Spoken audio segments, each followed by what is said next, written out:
brought to you by Mo.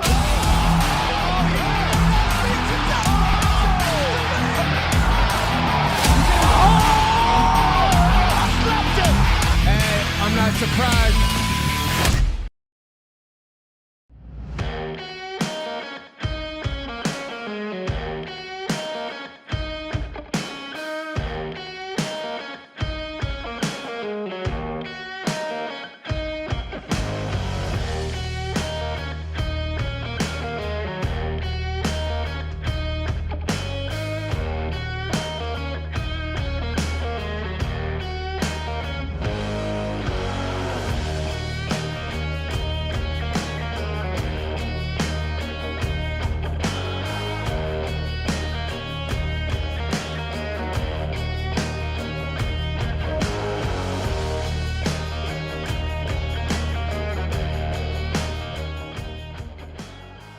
Selamat datang kembali di channel Glue TV.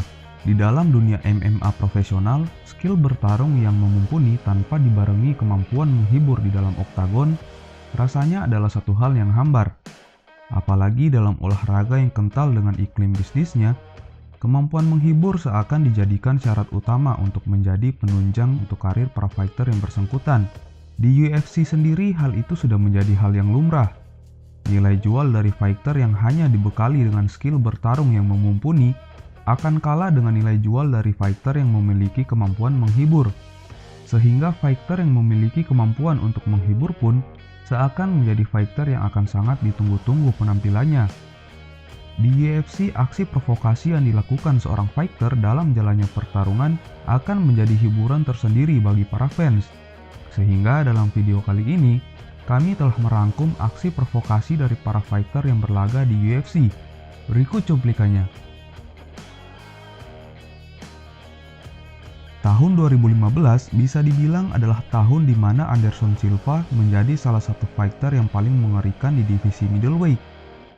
Hal ini tak lain karena catatan rekor bertarung gemilang yang telah ia catatkan, dan juga status sebagai fighter yang pernah merajai divisi middleweight UFC, sehingga menjadikannya monster yang mengerikan di divisi ini.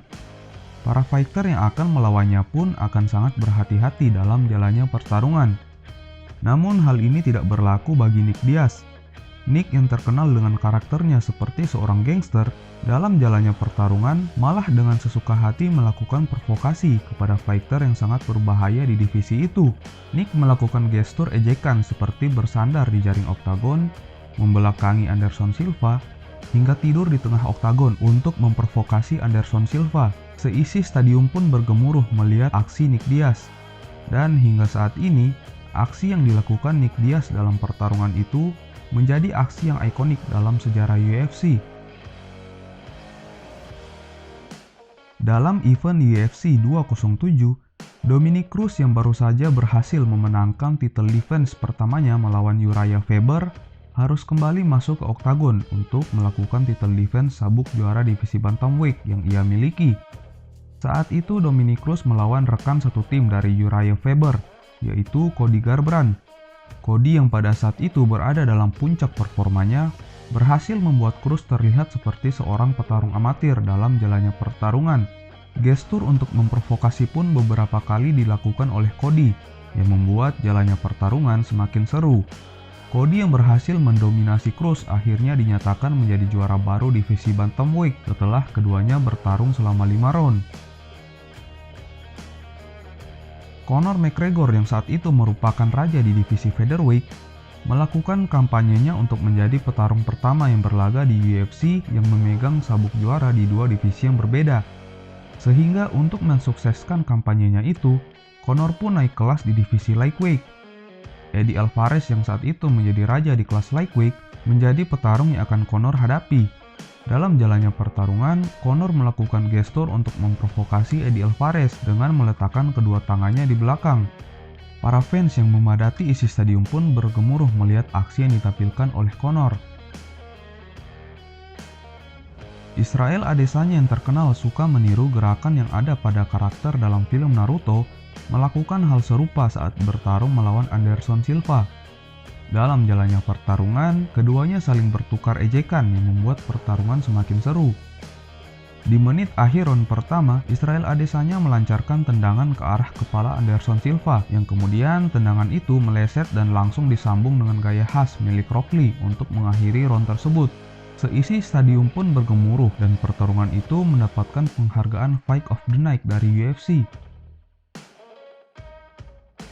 Setelah vakum selama 2 tahun dari oktagon, Nate Diaz akhirnya kembali berlaga di UFC.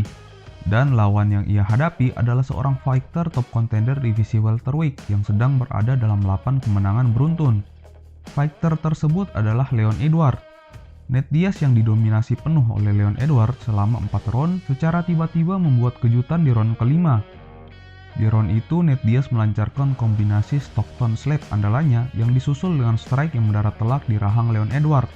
Strike yang dilancarkan Nate Diaz pun membuat tubuh dari Leon goyah. Pada momen itu, para penonton dibuat geram oleh Nate Diaz karena ia lebih memilih mengejek Leon daripada segera menyelesaikan Leon Edwards yang saat itu sudah dalam keadaan goyah. Sekian rangkuman provokasi terbaik di UFC versi channel Glue TV. Apakah masih ada provokasi lainnya? Komen di bawah ya.